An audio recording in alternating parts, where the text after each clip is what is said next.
Voilà, bonsoir à toutes et à tous. Très heureux de se retrouver encore ce soir dans ce lieu, dans la présence de Dieu, qui croit que Jésus est présent. Alléluia. Il me semble qu'avant même de venir dans ce lieu, nous étions là aussi dans cette foi que Jésus aurait été présent dans ce lieu. Alléluia. À chaque fois que l'Église se réunit, à chaque fois que le peuple de Dieu se réunit, à chaque fois que les rachetés de l'Éternel se réunissent, à chaque fois que l'Église, les membres de l'Église, celles et ceux qui ont rencontré le Christ Jésus et qui ont reçu aussi ce don excellent, le baptême même du Saint-Esprit, lorsque chacun d'entre nous, frères et sœurs, nous venons dans ce lieu, chacun d'entre nous, nous venons avec la présence même de Dieu. Alléluia. Et Dieu, il se manifeste. Alléluia. Dieu encore, il manifeste toute sa gloire. Je bénis le Seigneur parce que nous sommes plus nombreux qu'hier soir. Donc ça veut dire que toutes les informations que je vous ai données hier soir, ça vous a pas fait peur, d'accord? Dire, mamie vient plus demain, ça on a trop, non. Ce soir encore, il y aura une parole du Seigneur pour toi. Alléluia. Avec quelques applications aussi, il y aura moins d'informations. Cependant, écoute, sois attentif, sois comme un enfant ce soir. Alléluia. Réceptif à ce que le Seigneur veut te dire et te communiquer. Ouh là là. Avant d'aller plus loin, j'ai oublié là. Ah voilà, c'est là. Merci Bruno.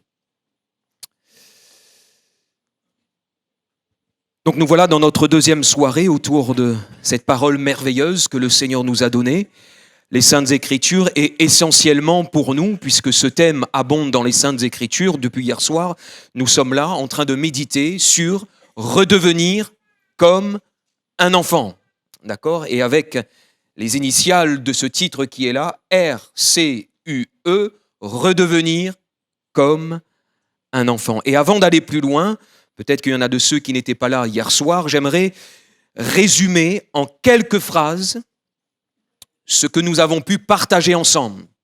Pour celles et ceux qui ont pris des notes, c'est beaucoup plus facile, mais si tu n'étais pas là, c'était un peu le menu aussi pour nous. Je l'ai présenté ainsi pour les 4 soirées. Donc hier soir, nous avons pu avoir une vue d'ensemble sur ce thème.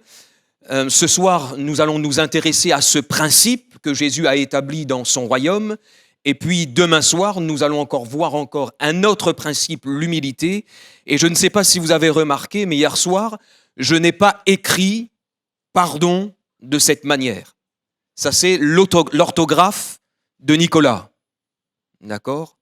Et même, il faudrait rajouter un T, demain soir, je vais le rajouter, un T à la fin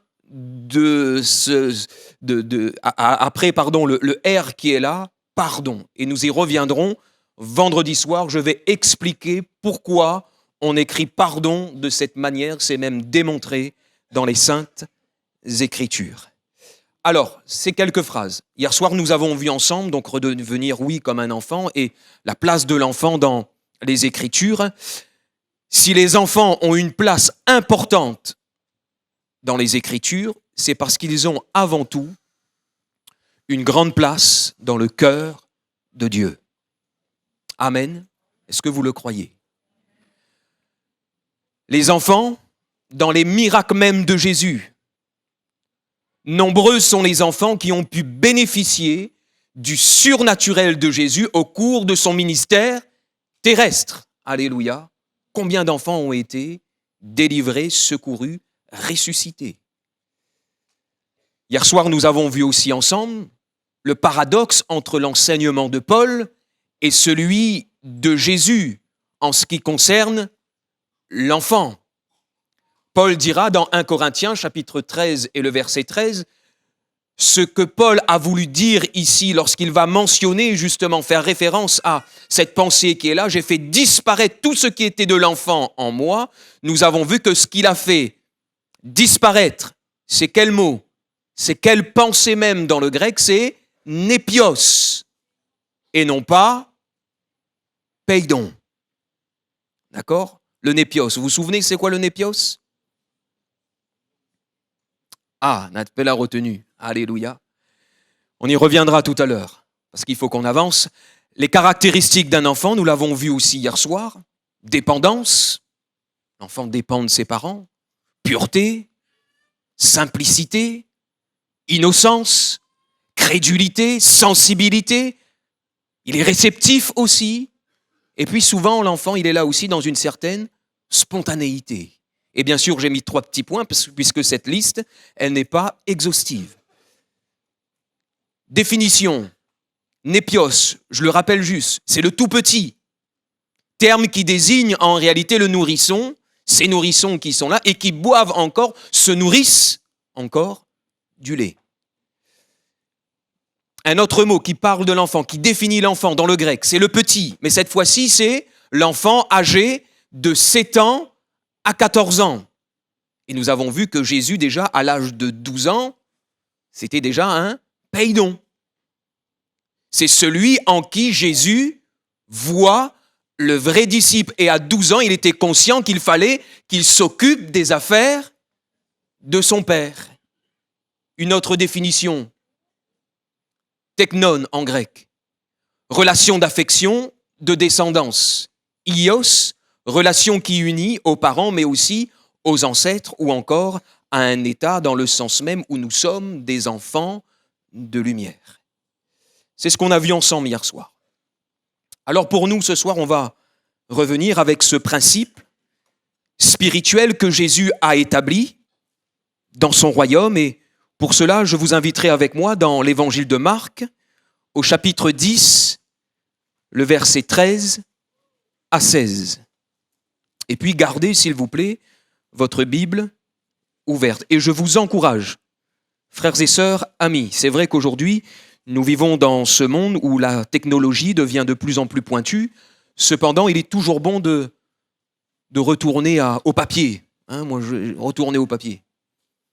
Puisque c'est vrai que lorsque ce format numérique est là, on ne voit pas forcément ce qui se passe avant ou après un récit qu'on est en train de lire dans les Saintes Écritures. Donc si tu as ce format papier entre tes mains, garde-le ouvert parce que nous allons y revenir tout à l'heure avec ce qui s'est passé avant notre lecture que nous allons faire et aussi après la lecture. Il s'est passé des choses en ce qui concerne les enfants. Mais pour introduire cette pensée de ce soir, et nous allons rester avec ce texte, Marc chapitre 10 et le verset 13, voici ce que Marc relate ici. On lui amena des petits-enfants afin qu'il les touche. Mais les disciples reprirent ceux qui les amenaient. Jésus, voyant cela, fut indigné et il leur dit « Laissez venir à moi les petits-enfants et ne les empêchez pas, car le royaume de Dieu est pour ceux qui leur ressemblent. Je vous le dis en vérité, quiconque ne recevra pas le royaume de Dieu comme un petit enfant n'y entrera point. » Puis il le prit dans ses bras et les bénit en leur imposant les mains. Amen. Je vous ai dit hier soir que nos enfants ont effectué leur rentrée lundi ou mardi. Et souvent, le prof, il est là, et pour savoir si les élèves ont bien retenu la leçon, qu'est-ce qu'il fait? Interrogation, surprise. Alors nous allons relire ces 3 versets qui nous intéressent, mais avec le mot grec qui correspond au petit enfant ici. Attention, ça qui emploie le mauvais mot. Hein. Est-ce que vous avez retenu cette définition, les 4 définitions? Il y a juste un seul mot en grec qui revient. Et surtout lorsque Jésus parle de cette notion de l'enfant dans son royaume. Alors je vais le relire. Et à un moment donné, j'attends votre réponse. D'accord? On lui amena des... Il dit pas rien, dit tout à l'heure. On lui amena des quoi? Dans le grec. Peidon. Alléluia.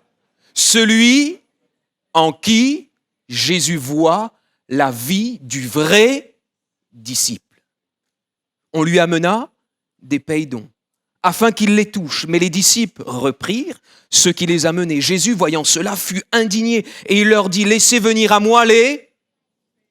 Alléluia, celui en qui Jésus voit les vraies valeurs du disciple.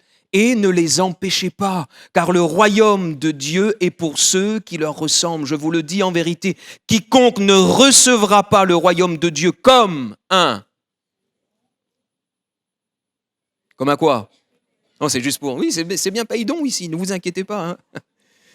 N'y entrera point. Puis, il les prit dans ses bras et les bénit en leur imposant les mains. Amen.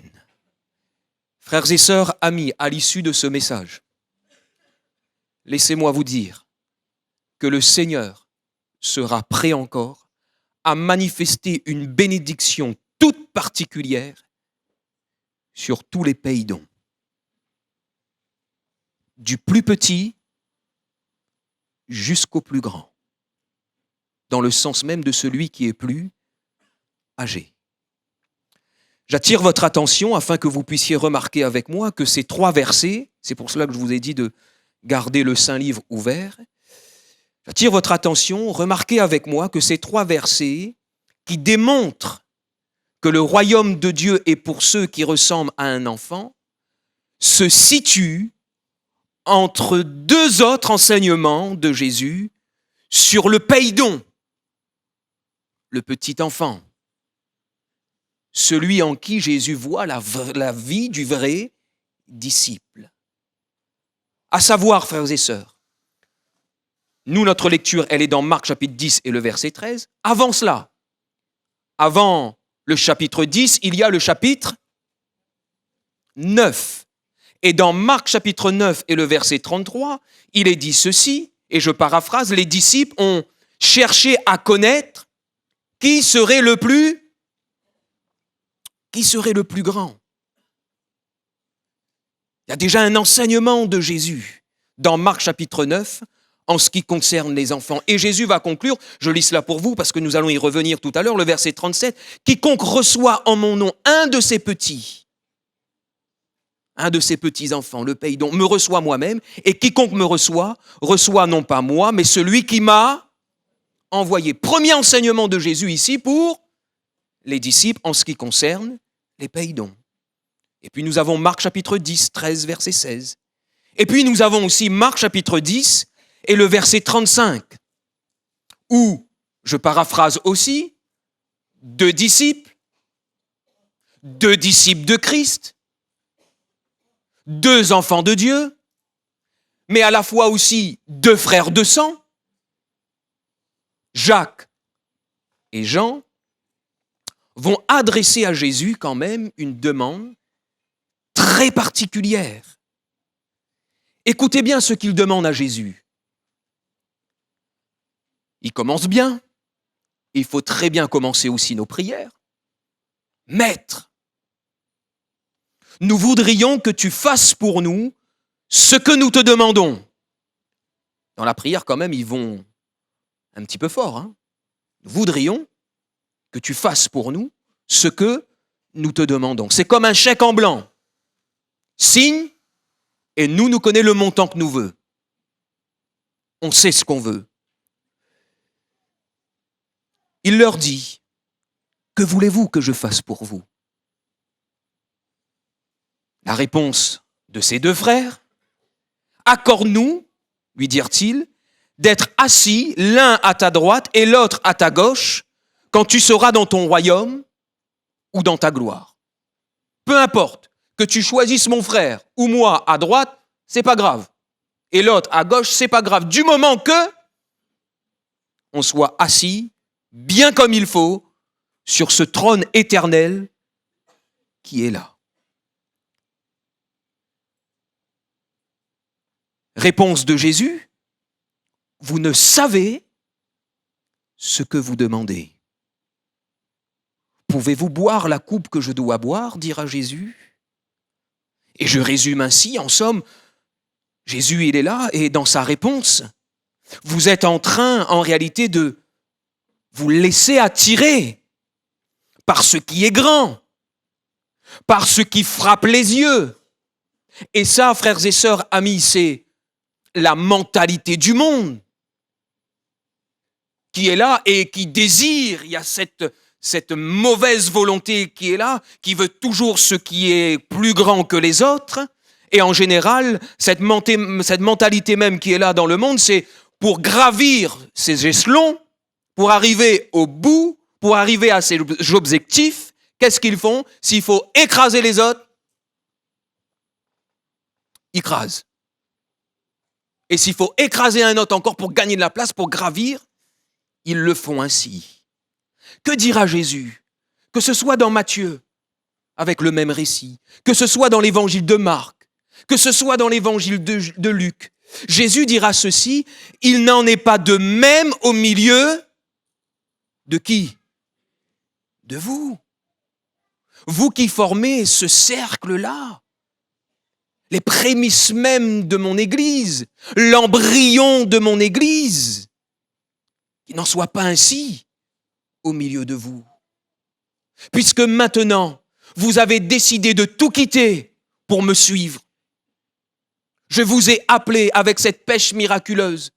Oh, les poissons étaient là, ça a volé dans tous les sens, même si les poissons, ils volent pas. Mais il y avait une grande pêche. Et au lieu d'aller vendre cela, puisque vous avez une entreprise, vous étiez associés, il y avait des associés, il y avait une entreprise de pêche, au lieu d'aller vendre cela et de se mettre plein les poches, vous avez décidé de me suivre.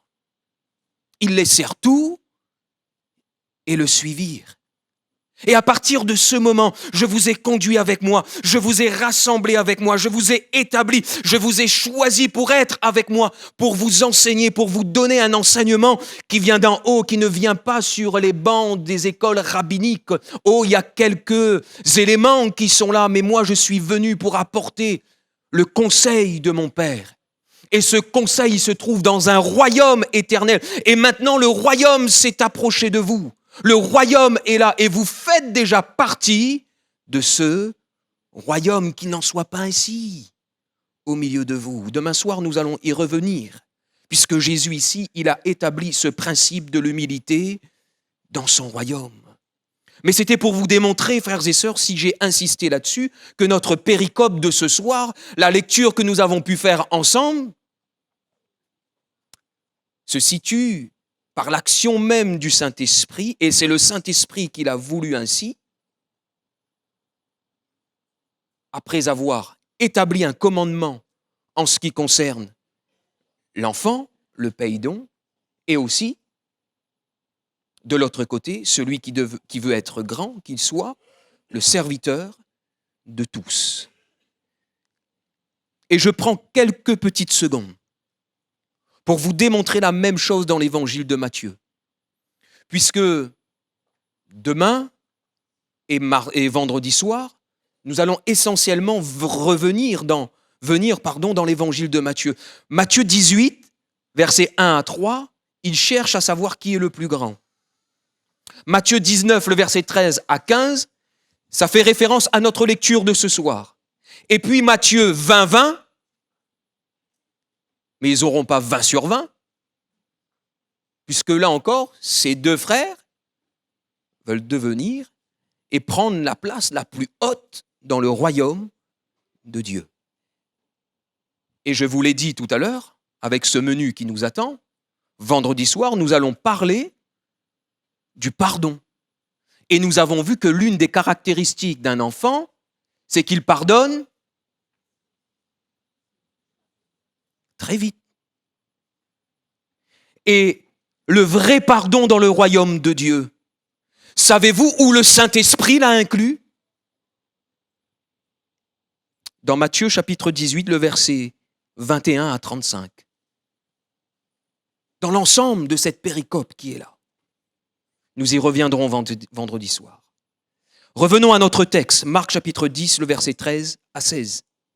Avec cette pensée, RCUE, redevenir comme un enfant, c'est un principe, frères et sœurs, spirituel que Jésus a établi dans son royaume et qui, de surcroît, doit être visible au sein du peuple de Dieu qu'est l'Église sur la terre. Amen. Redevenir comme un enfant, c'est un principe que Jésus a établi et qui doit être visible dans l'Église, dans cette époque et dans cette génération. Notre texte, Marc chapitre 10, le verset 13 à 16, se trouve dans un lieu, ce récit, lorsqu'ils sont là, les disciples, en train de vivre justement cet événement qui est là, Il y a un lieu géographique. Jésus quitte la Galilée pour se rendre dans la région de la Judée. Et le texte nous dit au-delà du Jourdain. Il n'est pas seul, puisque les disciples sont présents. Et Matthieu nous donne cette information. Il y a aussi une foule de personnes qui est là, composée d'adultes et d'enfants. Exactement comme nous ce soir. Adultes et enfants. Et notons aussi la présence de ces personnes qui étaient là, qui voulaient toujours titiller Jésus dans son enseignement, dans sa personne, dans son essence, dans sa nature, dans ce qu'il est. Et les pharisiens aussi sont au sein de cette foule, puisque les versets 2 à 12 du chapitre 10 les concernent aussi. Ils venaient de poser une question à Jésus sur le divorce. Et quelle a été la réponse de Jésus sur le divorce, frères et sœurs? Est-ce que vous vous souvenez de la réponse de Jésus sur le divorce? Ils viennent, ils sont là, posent une question très pointue à Jésus. Est-il permis à un homme de répudier sa femme pour un motif quelconque? Il répondit, et ça doit être la réponse de l'Église. J'ouvre encore une petite parenthèse là-dessus. Lorsque quelqu'un vient nous parler de divorce, ou voire même de séparation, lorsque la pensée commence un petit peu à émerger dans les têtes, quelle est notre réponse? La réponse de l'Église ne doit-elle pas être la réponse aussi de Jésus? N'avez-vous pas lu que le Créateur au commencement fit l'homme et la femme et qu'il dit, c'est pourquoi l'homme quittera son père et sa mère et s'attachera à sa femme et les deux deviendront une seule chair. Que répond Jésus ici? Le mariage. Il parle de divorce. Réponse, le mariage. Et c'est en ce sens que nous devons aussi conseiller les personnes qui parfois passent par des luttes, des combats, des difficultés, que tout de suite la réponse c'est le mariage. Et que dans le mariage, il y a aussi une possibilité de restauration et de pardon. Je ferme la parenthèse. Quand Jésus conclut son enseignement sur le divorce, sur le mariage et le célibat, des gens, et d'après plusieurs commentateurs bibliques, certainement des parents, emmènent leurs enfants au contact de la personne même de Jésus. Amen. Et ça, c'est beau, n'est-ce pas? Lorsque des parents emmènent leurs enfants au contact de la personne même de Jésus. Je dirais même ce soir, parce que je l'ai mis dans mes notes, et tout à l'heure le frère Josian l'a appuyé, et je lui ai demandé de reprendre ce chant. Est-ce que vous vous souvenez comment il a introduit ce chant? Oh, prends mon âme. Vous vous souvenez ce qu'il a dit? Avant ça, il était content de voir ses petits-enfants, ses enfants, puisque ce chant-là, il le chantait en famille. Et je l'ai écrit dans mes notes, il m'a un petit peu devancé, mais c'est le Saint-Esprit, c'est pas toi. Hein. Alléluia. Qui t'a inspiré ici, c'est toi qui as parlé, mais c'est le Saint-Esprit, alléluia, qui agit. C'est beau lorsque les parents emmènent leurs enfants au contact de la personne de Jésus. Oh, c'est beau de voir des grands-parents emmener leurs enfants, leurs petits-enfants au contact même de la personne de Jésus. Et certainement, c'est ce qui s'est passé ici. Après avoir rétabli la position du mariage, de parler là même de cette cellule familiale, certainement que plusieurs parents ont été quand même interpellés avec l'enseignement de Jésus, les réponses de Jésus. Donc ils veulent la bénédiction pour eux, pour dans leur vie, dans leur mariage, mais aussi on dirait qu'il y a cette pensée qui est là. Il faut aussi que nos enfants soient bénis. Alors j'ouvre une petite parenthèse ici. Vous allez me dire, j'ouvre beaucoup de parenthèses, mais je vais essayer de les refermer. Mon frère, ma sœur, continue d'emmener tes enfants à Jésus dans la prière. Continue. Ne t'arrête pas. Continue, même si c'est dur, même si c'est difficile, même si l'enfant, il est là et puis, avec son caractère ou avec ses décisions qui ne sont pas là dans tes valeurs, dans les valeurs même de Dieu, continue d'emmener ton enfant dans la présence même de Jésus. Alléluia. Pourquoi je dis cela? Puisque vous savez, notre Jésus à nous, il aime les enfants. Il aime les petits-enfants. Et notre Jésus à nous, lorsque les parents sont là, emmènent leurs enfants au contact de la puissance même de Jésus. Et peut-être même que, et nous aurons un temps de prière là-dessus tout à l'heure, on va prendre le temps de prier aussi pour cette pensée qui est là. Peut-être même que tes enfants ne sont plus dans le royaume de Dieu. Ils ont eu ce contact, cette bénédiction de grandir dans le royaume de Dieu, mais ils n'y sont plus. Et il n'y a pas deux royaumes, frères et sœurs, il y a le royaume de Dieu et le royaume des ténèbres, de Satan. Peut-être même qu'ils sont en ce moment très loin du Seigneur. Mais j'aimerais que tu puisses faire comme Jairus. Jairus, qu'est-ce qu'il a fait? Ce papa, qu'est-ce qu'il a fait? Il a emmené sa petite fille dans une pensée là spirituelle. Il a emmené la requête de prière. Il a emmené cette requête, cette petite fille de 12 ans. Paye donc au contact de la personne de Jésus. Jésus est venu. Oh, Jésus a pris un petit peu de temps parce qu'il y a une femme qui l'a stoppé dans son élan, entre guillemets. Mais Jésus n'a pas enterré la prière de Jairus. Cette première prière vient à la maison. Ma petite fille, elle est à l'extrémité. Et qu'est-ce qu'il voulait? Touche-la. Impose-lui les mains. Est-ce que Jésus a enterré ce sujet de prière-là? Quand on lui a dit, cesse maintenant de venir, puisque ta petite fille, elle est morte. Oh, la présence du ressuscité était là, celui qui aime les enfants est là. Alléluia. Et nous pouvons passer dans la vallée de l'ombre de la mort, des temps compliqués, des temps arides, des temps très difficiles, frères et sœurs, mais du moment que celui qui aime les enfants et celui qui est résurrection et vie habite en nous, nous n'avons absolument rien à craindre. Et je ferme la parenthèse, sinon je resterai encore sur Jairus. Au sein de cette foule, des parents, certainement aussi des grands-parents, les pharisiens qui sont là, les disciples qui sont là, et les enfants. Les enfants arrivent devant Jésus. Les enfants veulent avoir aussi ce contact. Ils ont répondu en quelque sorte à cet appel qui est là. Ils sortent de la foule pour qu'ils le touchent. Synonyme ici de bénédiction, de guérison et de délivrance.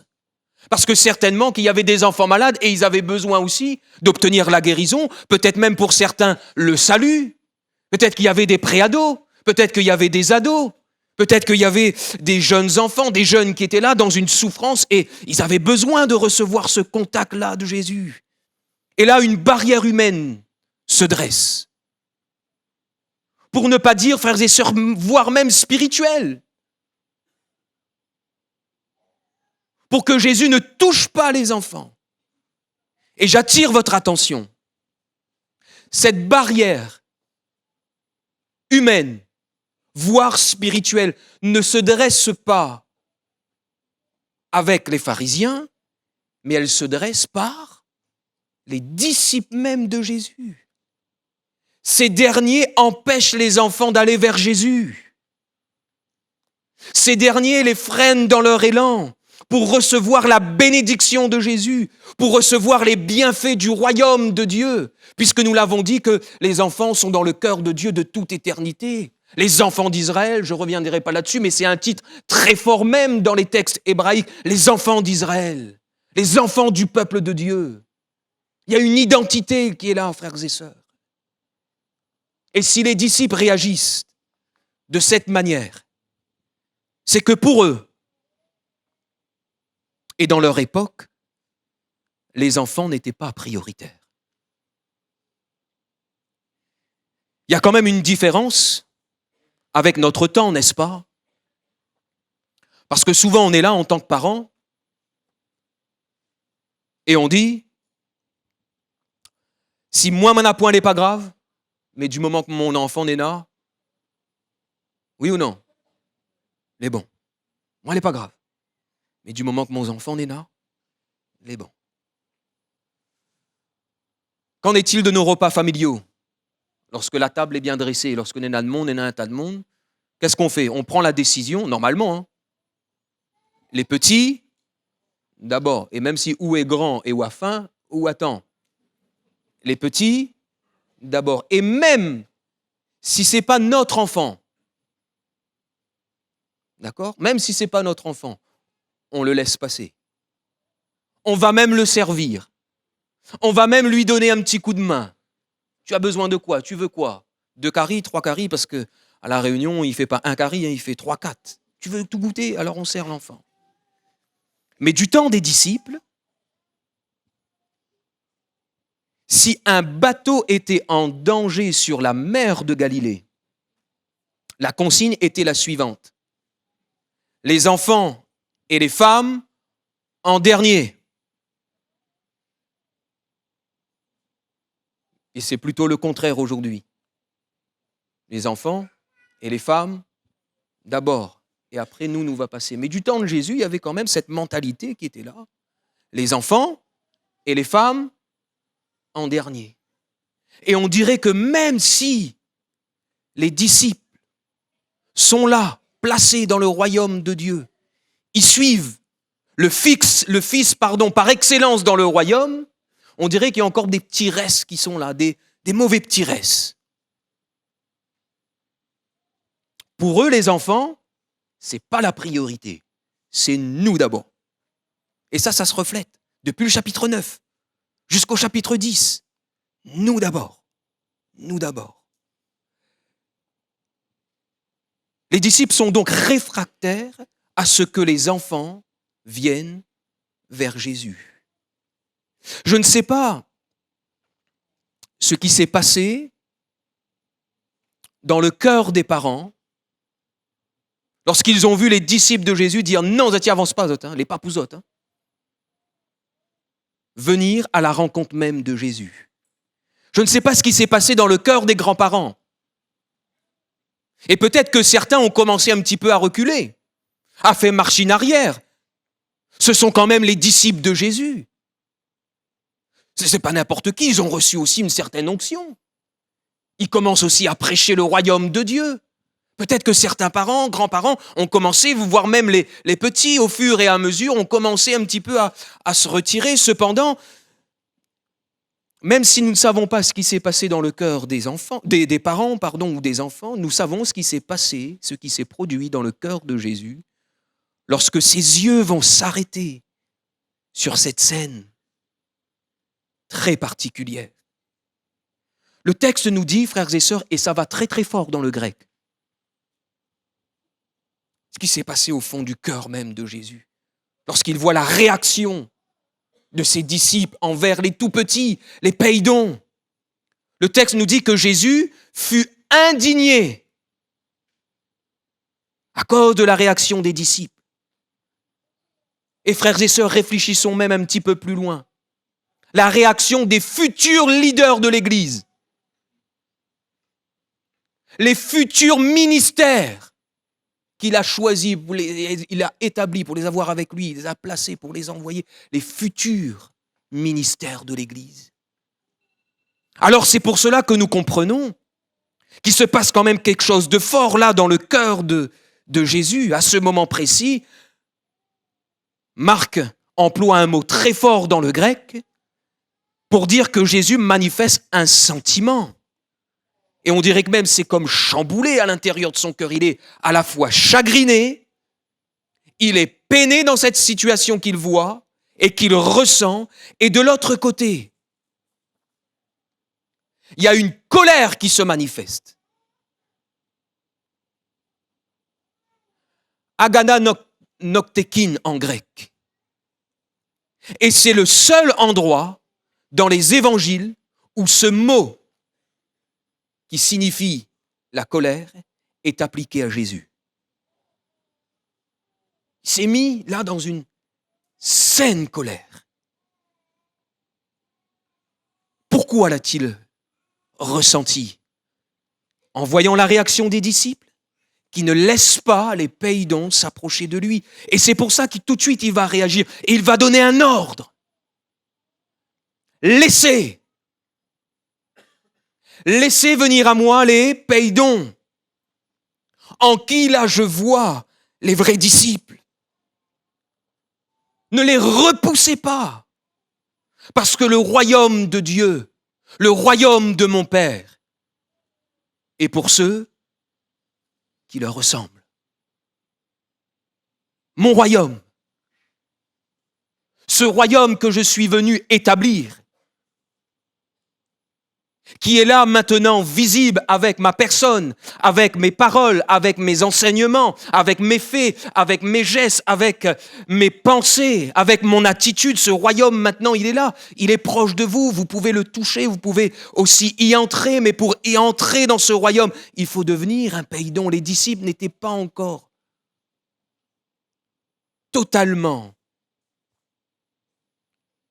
dans cette application de la parole même du Seigneur, en ce qui concerne les enfants, et voire même les mystères du royaume de Dieu. Pourtant, Jésus, toujours dans l'évangile de Marc, au chapitre 4 et au verset 11, il avait dit à ses disciples, il leur dit, c'est à vous qu'a été donné le mystère du royaume de Dieu, mais pour ceux qui sont dehors, tout se passe en parabole. Et pour vous, vous avez reçu ce mystère. Vous avez reçu cette capacité de comprendre. Mais en réalité, cette parole, elle est là. Vous pouvez l'assimiler, vous pouvez la comprendre. Mais si vous laissez, entre guillemets, votre chair reprendre le dessus, elle va comme annuler tout cet enseignement que je vous ai donné. Et c'est dans ce sens que je vous disais précédemment que si c'était les pharisiens qui avaient empêché les enfants de venir à Jésus, j'aurais pu comprendre, mais là, c'est les propres disciples de Jésus. C'est pour cela que Jésus fut indigné.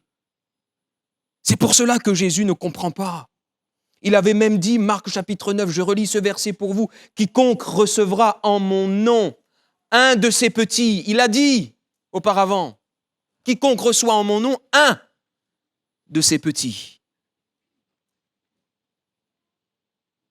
Me reçoit moi-même, et quiconque me reçoit non pas moi, mais celui qui m'a envoyé, le Père. Et toutes les bénédictions qui sont là, si nombreuses dans son royaume. Et avant de bénir les enfants et de les toucher, Jésus établit ce principe de ressembler, de redevenir comme un enfant pour recevoir le royaume de Dieu. Il n'est pas nécessaire qu'un enfant devienne adulte avant de pouvoir bénéficier des bienfaits du royaume de Dieu. Vous savez, ce texte qui est là, plusieurs personnes s'en sont servies pour baptiser les enfants. Ils ont pris ce texte. Oh, Jésus a dit, laissez venir à moi. Puis ils ont même tordu le sens de cette écriture. Ils se sont basés, oui, les enfants, là, peuvent se faire baptiser. Là, même ceux qui sont, 2-3 ans, tout le monde peut se faire baptiser. Mais Jésus, ici, il a simplement béni les enfants. À aucun moment, on voit dans ce récit que Jésus a baptisé un enfant. Et d'ailleurs, lui-même ne pouvait pas faire ce que lui-même, il n'avait pas vécu. Lui-même, il a été présenté au temple. Et ce n'est qu'à l'âge de 30 ans qu'il est passé par les eaux du Jourdain. Il n'est pas nécessaire qu'un enfant devienne adulte avant de pouvoir bénéficier du royaume de Dieu, de ses bienfaits. C'est plutôt l'inverse.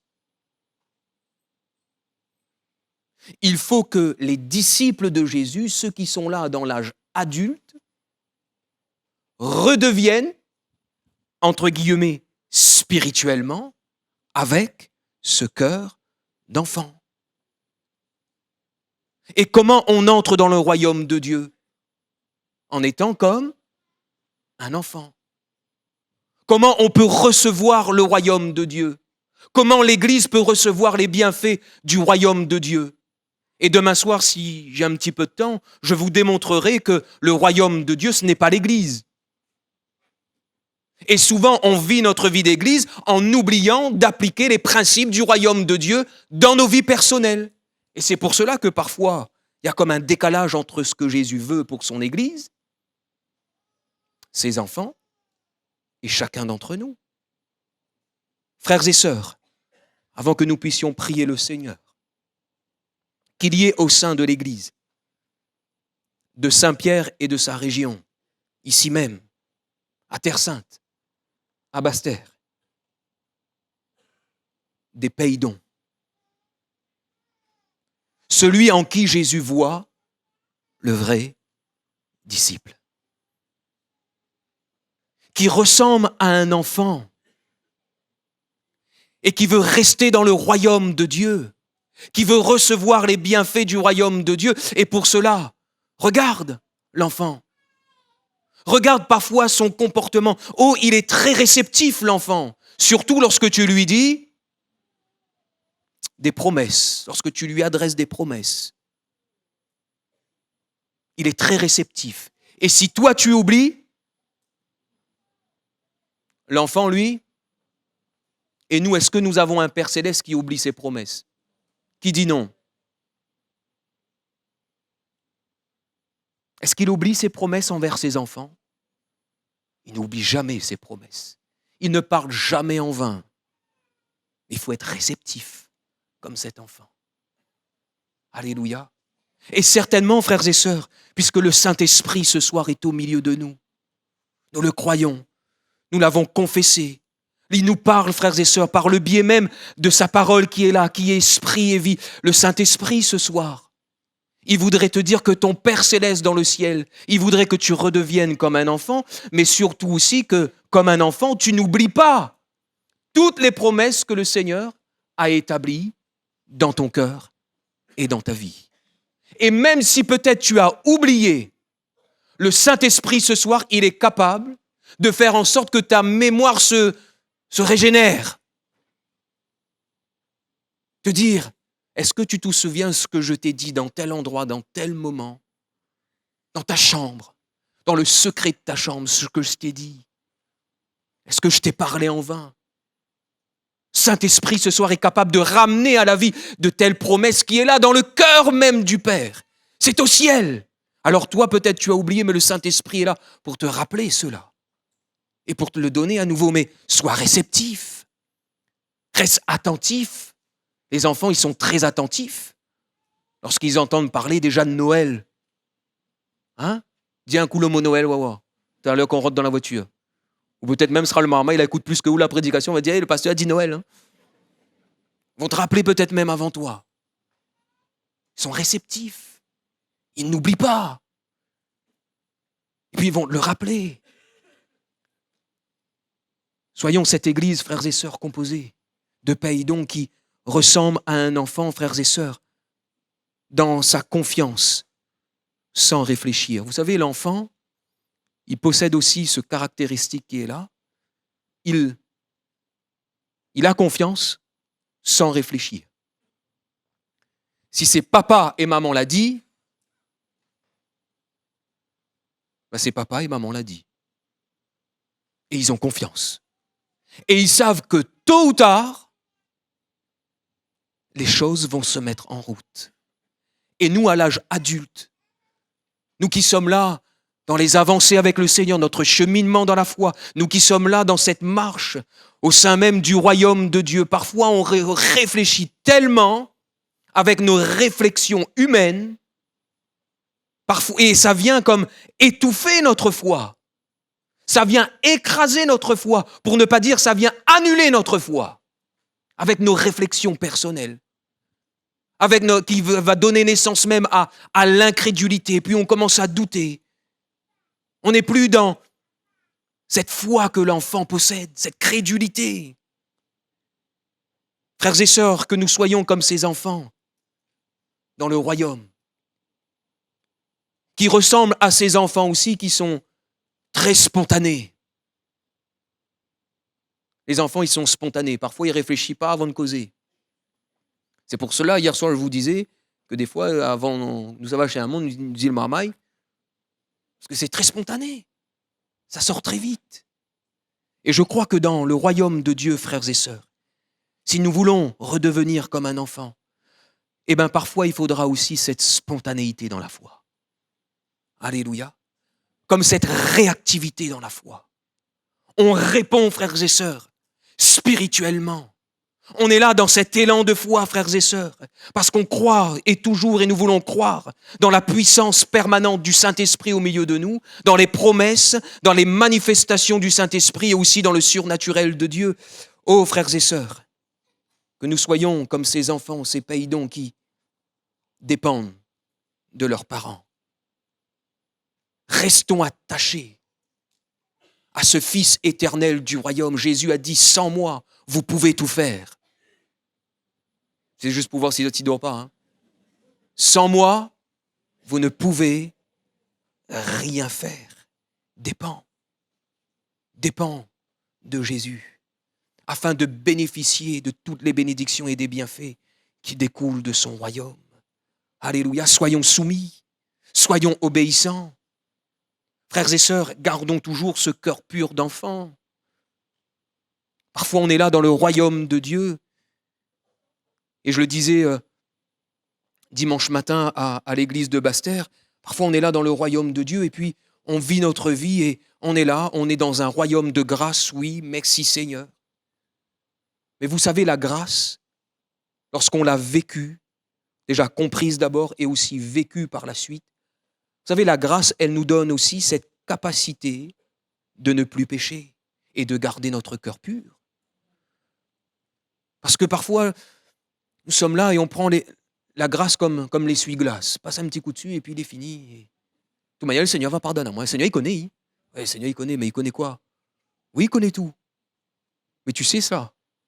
Ce que tu dis que le Seigneur, il connaît là, ça l'a emmené à la croix. Hein, et dans des souffrances terribles. La grâce. C'est pour cela que Paul va dire aux Romains, puisque la grâce est là, puisque la grâce abonde, il faut que le péché abonde encore. Non, la grâce, elle est là, elle nous permet, frères et sœurs, de marcher de victoire en victoire. Gardons ce cœur pur. Alléluia. Peut-être que bien des bénédictions n'arrivent pas encore sur ta vie, puisque ton cœur n'est pas pur. Et j'aimerais, frères et sœurs, conclure, c'est le mot de la fin, avant que nous puissions prier le Seigneur. Jésus, par la suite, va bénir ses enfants après avoir ramené les principes de ce royaume. Il les a touchés. Et je conclus, vraiment. Jésus ici avait un double enseignement. Premièrement, une leçon de bénédiction pour les enfants, pour les familles, et une leçon d'avertissement pour les disciples s'ils ne redevenaient pas comme un enfant. J'aimerais que nous puissions nous courber quelques instants, frères et sœurs. On va ensemble prier le Seigneur.